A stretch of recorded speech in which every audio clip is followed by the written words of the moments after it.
Gaura Premanande Haribo. Dandavats, all the devotees, good morning.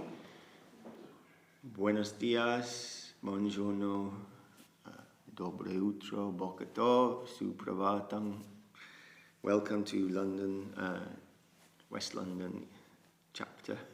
Sri Chaitanya Sasama, West London chapter, where our morning program is going on. And Mahaprabhu looking very beautiful, Giraj looking very beautiful in their blue outfits. And we just sang the Viraha Giti, the song of separation.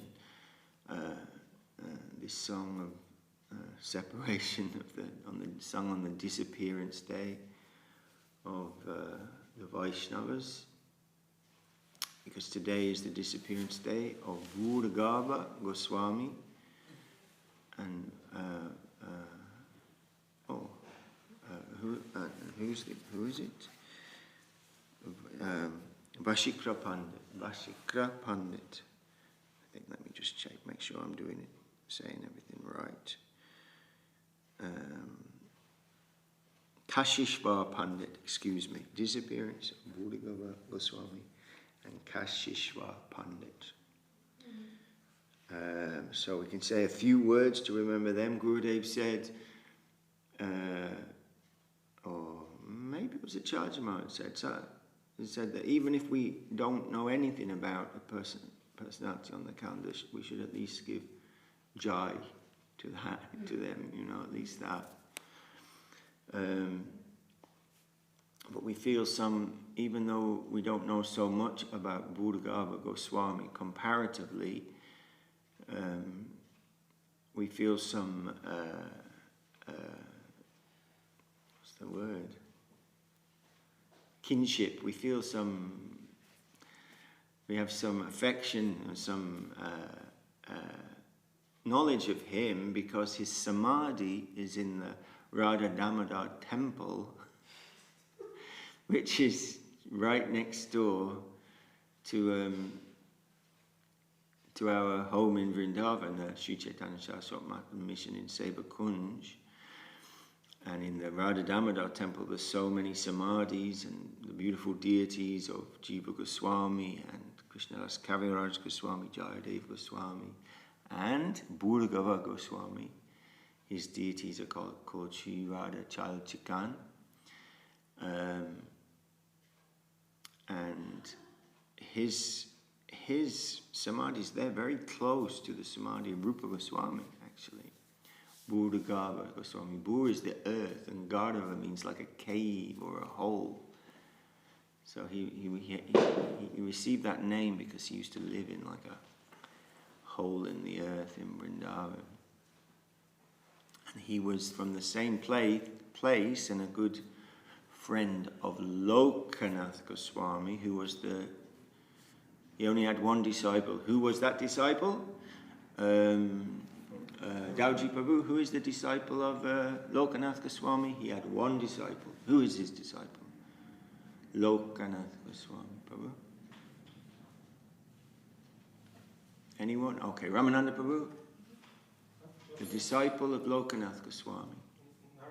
Narottam Das Thakur. Yes, Jai. Jai Srila Bhakti Sundar Govinda Deva Goswami Maharaj Ki Jai. Yes. Lokanath Goswami only had one disciple, and it was Narottam Das Thakur who made so many disciples in the north of Bengal and many. And we know in closer to us in time in our parampara, we know someone else who only had one disciple, but that disciple made thousands of disciples. Who's that? Huh? Yes, Gaur Kishore only had one disciple. It was Bhakti Siddhanta Saraswati Thakur, and he made so. So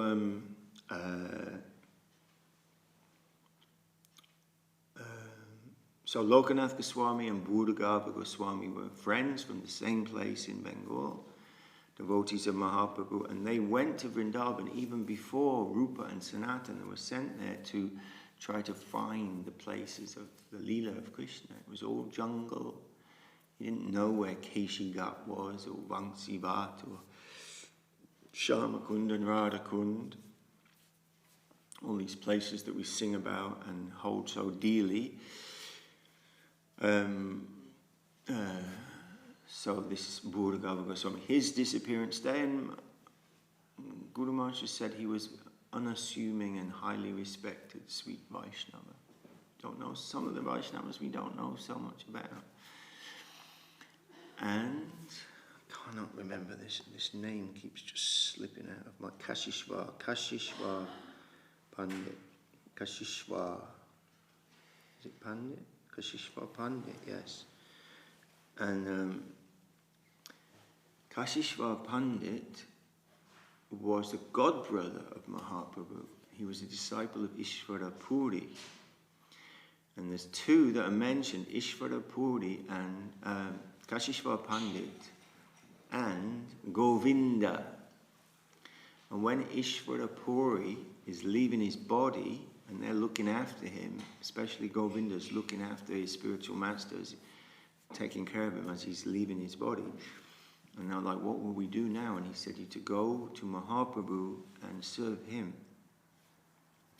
So they came, and but Mahaprabhu is, he's following the etiquette very closely. It's the ornament of the devotee. And he said, but you're my godbrothers. I can't accept service from you. You're worshipful to me, And so much so that Mahaprabhu went to Sarvabhauma Bhattacharya and asked him, and he said, no, the order of the Guru takes precedence over that etiquette. If he said that they should do that, then they should do that, and you should accept it. So Mahaprabhu said, okay, I'll do that. Getting some advice from the devotee. And we heard that. Who did we hear that from yesterday? It was from... Anyway, it was from Devashish Prabhu or Madhusudan Maharaj, of how Gurudev was like that also. He'd always want to hear what the devotee's opinion was, And they'd say, oh, but you know everything, Gurudev. And that may be true, but still he wanted to know what they were thinking, so he could, if necessary, make some adjustment. And then we heard him say, when we heard him speak recently in that amazing piece, when he said, I am surprised by so much affection, and I am seeing you, and whether you are my disciples or my guru, I don't know. And we heard from Goswami Maharaj the other day how this was the vision of Saraswati Thakur. He introduced the word Prabhu, which means Lord, for the devotees to address each other by, because he saw his disciples as expansions of his Guru Dev come to assist him in the mission, and very wonderfully, beautifully, how to see the devotee. So Mahaprabhu went to Sarvabhauma Bhattacharya, and he said, no, you have to take the order of the Guru as primary. So they assisted him. And Govinda we hear lots about, because he's with Mahaprabhu for a long time, and so many pastimes happen with Govinda. I particularly like the one where he's Mahaprabhu's come back from, I can't remember whether it's Rath Yatra, but he's come back from dancing around the place, the Holy Dharma Puri indeed, and he's tired and he comes back, and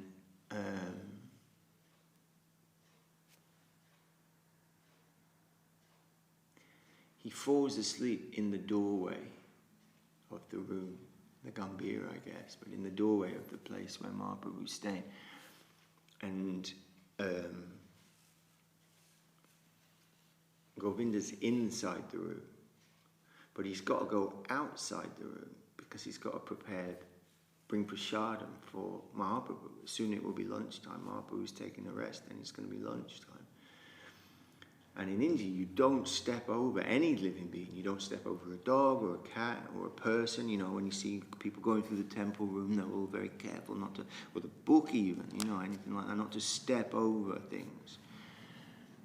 But he had to go and get prasadam, so he stepped over Mahaprabhu,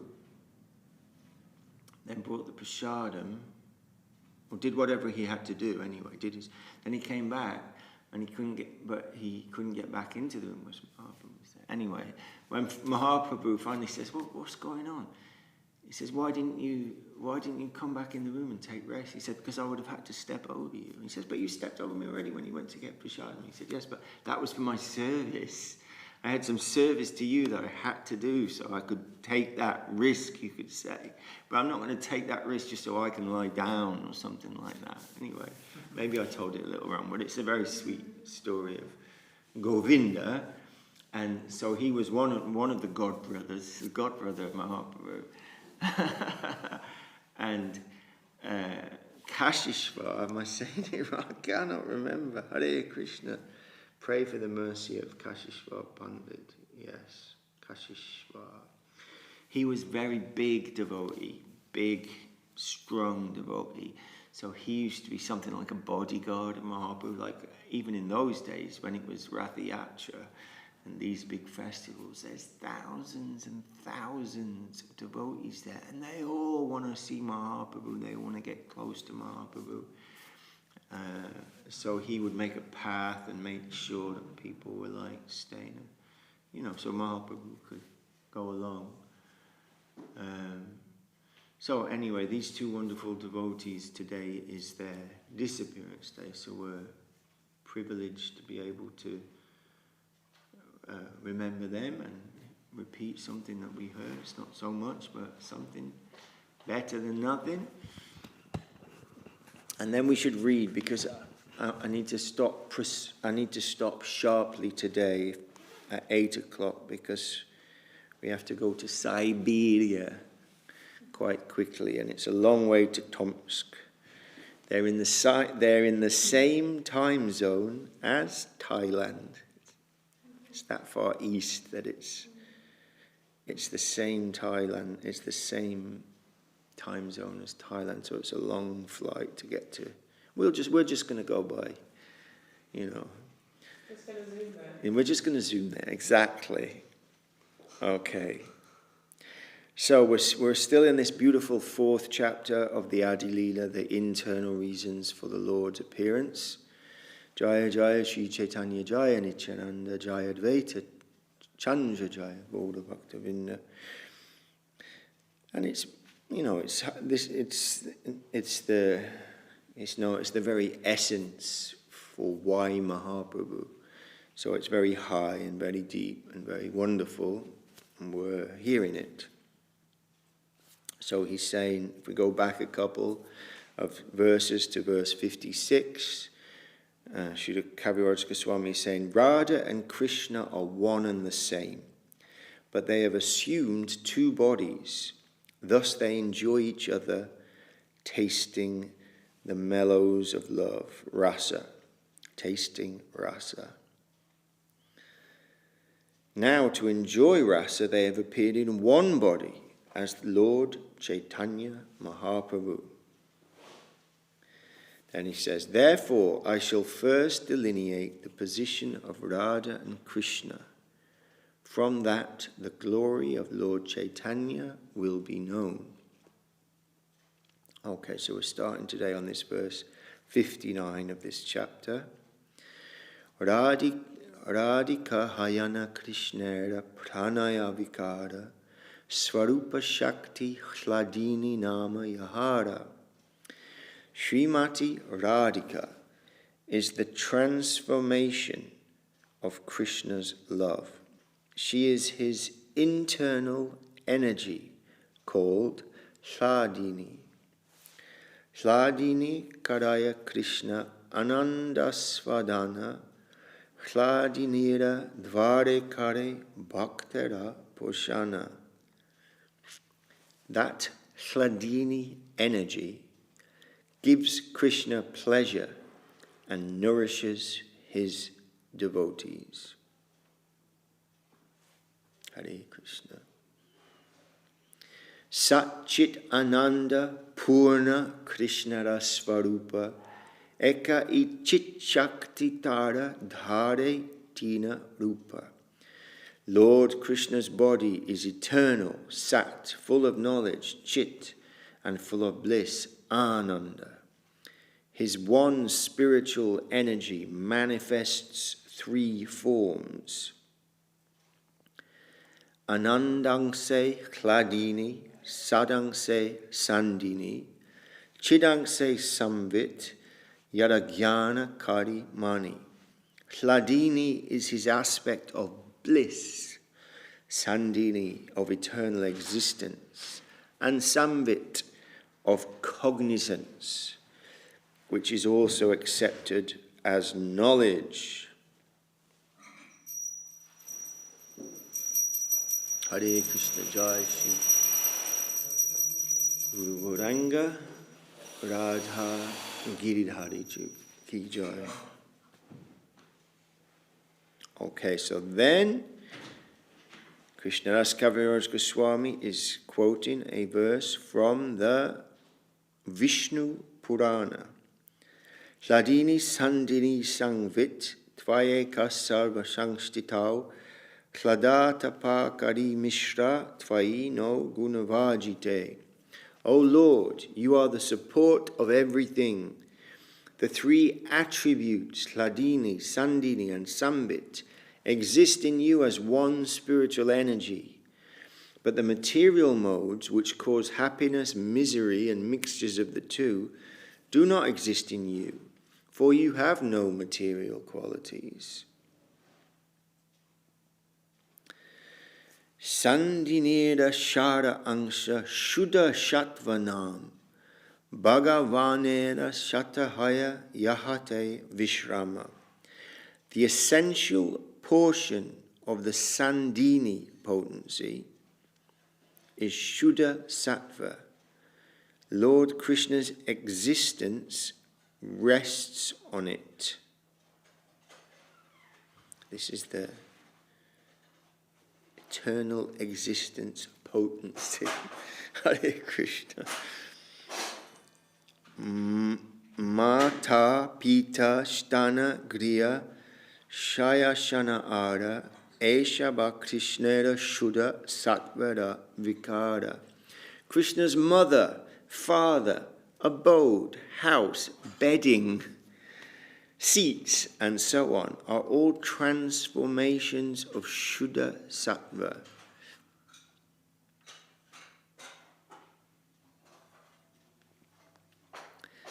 Then he's quoting a verse from the Srimad Bhagavatam spoken by Lord Shiva. Sattvam Vishuddhang Vasudeva Shabditam Yadiyate Tatra Pumana Pavritaha Sattve Chatasmin Bhagavan Vasudevo Hyadoksajo Me Manasa Vidiyate. The condition of pure goodness, Shuddha Sattva, in which the Supreme Personality of Godhead appears uncovered, is called Vasudeva. In that pure state, the Supreme Godhead, who is beyond the material senses and who is known as Vasudeva, is perceived by my mind. Just bow into these slokas. Krishna, and now Kaviraj Goswami is writing again, his own words. Krishna Bhagavata Jnana Samvitera Shara Brahma Jnani Jnanadi Kesava Tara Parivara. The essence of the Samvit potency is knowledge that the Supreme Personality of Godhead is Lord Krishna. All other kinds of knowledge, such as the knowledge of Brahman, are its components.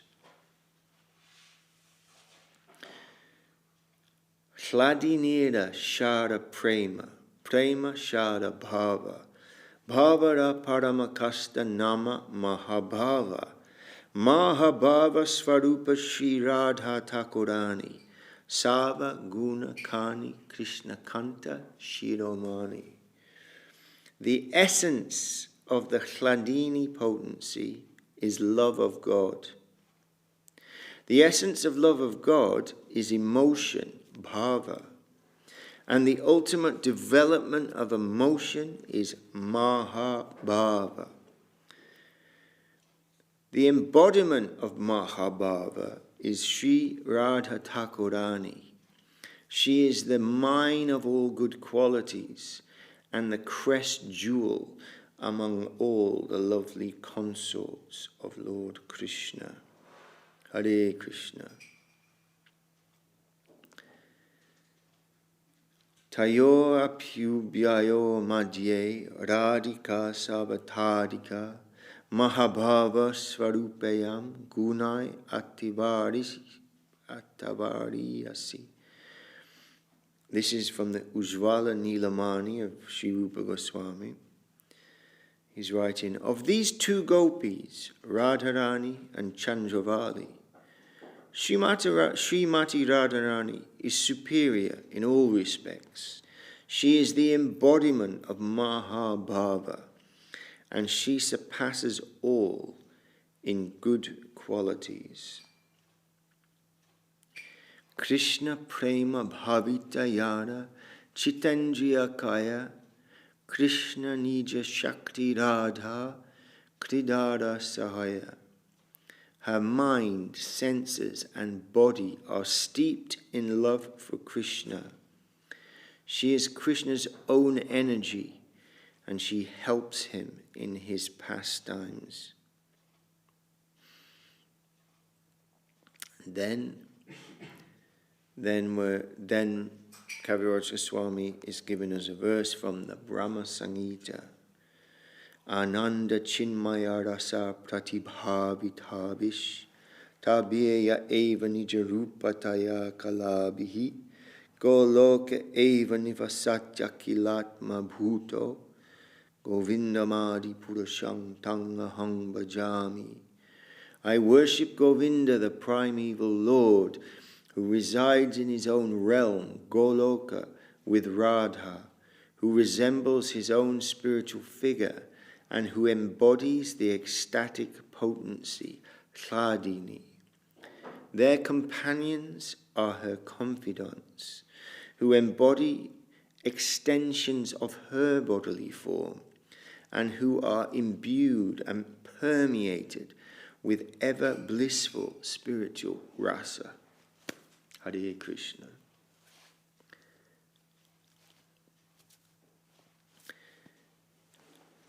Krishna era karaya yaiche rasa asvadana kridara sahaya yaiche shuna vivarana.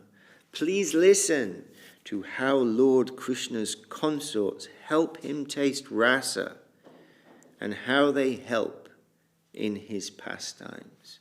So we'll leave Chaitanya Charitamrita there. This is a very elevated subject matter of the most, intimate essence of the heart of Godhead. These loving exchanges. So we're bowing our heads to the Sri Chaitanya Charitamrita and to Srila Krishnadas Kaviraj Goswami for giving this literature to the world, and to Srila A.C. Bhaktivedanta Swami Prabhupada for bringing it to the English world, English-speaking world, and beyond to the whole world, not just the English-speaking world. So we'll read for a few minutes. We'll carry on our reading from Revealed Truth of Srila Bhaktisundar Govinda Dev Goswami Maharaj. We've been hearing this wonderful pastime of Mahaprabhu converting Prakashananda Saraswati Thakur in Kashidam, Varanasi, the stronghold at that time of the Mayavadi conception. And this huge personality of Prakashananda Saraswati, learned scholar. He had 10,000 sannyas disciples. And how he was converted to the banner of Mahaprabhu and the path of divine love by the sweet and beautiful and humble figure of Mahaprabhu himself. So we've been hearing that, and we're finishing up really with that particular pastime. This section is called Inconceivable Conversion. So Gurudev says, there is a verse of Srila Bilva Mangal Thakur which expresses the heart of Prakashananda Saraswati at this time.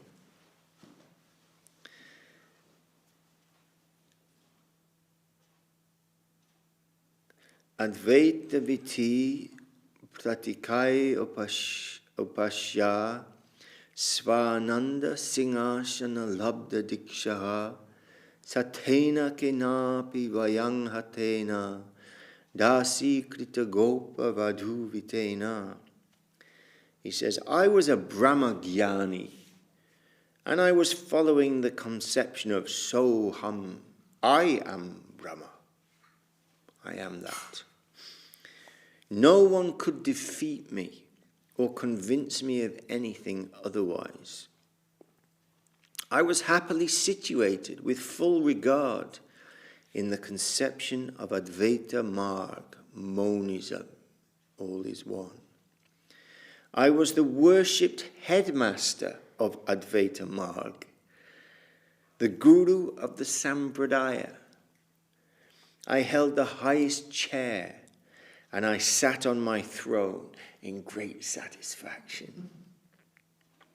But then, all of a sudden, Krishna, the Gopu Vadu Lampat, cunning, playful, cowherd boy, attracted my mind with his qualities, beauty, glory, and love. By attracting my mind, Shatena, he tricked me and made me his maid servant.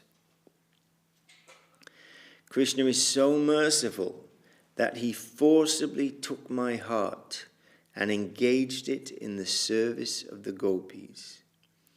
He has not only made me his maidservant, he has captured my heart with his divine pastimes and made me fall flat on the ground. So is this Prakashananda Saraswati's expression? Say again, Ji? Is it Prakashananda Saraswati's? No, this is Bilva Mangal Thakur's.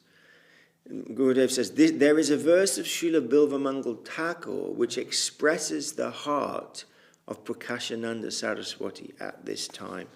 And I don't know exactly where it's from Bilva Mangal Thakur. It doesn't say here. Bilva Mangal Thakur lived before Prakashananda Saraswati. Because Mahaprabhu was reading Bilva Mangal Thakur's yes, maybe. writings. Yes, but Gurudev is just using this sloka to express the heart of Prakashananda Saraswati, yes. He says, there is a verse of Srila Bilva Mangal Thakur which expresses the heart of Prakashananda Saraswati. So he's drawn that out. He says, this is Bilva Mangal Thakur's heart expression. And Prakashananda Saraswati's heart expression is very similar. And then he puts in quotation marks, suddenly Chaitanya Mahaprabhu came to Kashi and attracted my mind. He smashed my Advaita, monistic conception, and made me his servant. It is greatly inconceivable to think that Prakashananda Saraswati was transformed by Sri Chaitanya Mahaprabhu in this way. It's inconceivable to think this happened. But it's happened, really. Such a powerful fixed up in that conception, sitting on a throne, you can say, was just melted by this young, beautiful sannyasi who didn't bamboozle him with shastra or anything like that. I mean, when necessary, he gives that. He was Nimai Pandit after all. But it wasn't that did it. It was his charm, his beauty, his sweetness. It was all those things we're hearing about in Chaitanya Charitamrita that melted him. So Gurudev says, it's greatly inconceivable to think that Prakashananda Saraswati was transformed by Sri Chaitanya Mahaprabhu in this way. But already it has happened. Prakashananda Saraswati clasped the lotus feet of Mahaprabhu and apologized. I have made a great offense to you. You are doing what is actually necessary for everyone. Please give your Harinam to me. In this way, Prakashananda Saraswati retook initiation, Diksha, from Chaitanya Mahaprabhu. So now he's coming to the line of reality, the beautiful. Through this example, we can understand that it is not necessary to read the Vedanta or the Vedas or anything, and that it is not necessary to imagine or focus on anything external. In Kali Yuga, it is only necessary to chant Hare Krishna without offense under the guidance of our Gurudev. The proper and best ideal for everyone is to follow the order given by our Gurudev. This is exactly what Mahaprabhu did when Prakashananda's. He just said, I'm just doing what my Gurudev said. I know. We may not know how much we will be able to do that, but with our full energy, heart and soul, we must try. We do not know how much we'll be able to do that, but with our full energy, heart and soul, we must try. I mean, what else are we going to do? If we can proceed in that way without offense, a good result will come to us. There is no doubt. Gurudev would often say that. He would often say like that. If we are trying sincerely, with heart and soul, it will come to you, he would say. In his beautiful, Bengali English. It will come to you. It will come to you. There is no doubt, he's saying. Not from our scholarship or all this, dancing around, but from trying to follow the order of Gurudev, to chant Harinam without offense. That is our daily sadhana of finding, where we need to improve every day. In the spirit of Trinada Pisanishana Darolivasa Vishnuna. And it's 8:00 already, so please, can you sing Harihara? I have to run. So Dandavat to all the devotees. Jai Saparika Shishi Guru Varanga Gandhava Radha Giridhari Ji Ki Jai Srila Bhakti Sundar Govinda Deva Swami Maharaj Ki Jai Srila Bhakti Raka Srila Deva Swami Maharaj Ki Jai Shri Rupa Nuga Guru Raga Ki Jai Shri Chaitanya Shaswat Acharya Vinda Ki Jai and Tuti Devotee Ki Jai. Please excuse me and I'll see you soon. Hare Krishna. I'm just going to catch that Zoom to Siberia. Hare Krishna.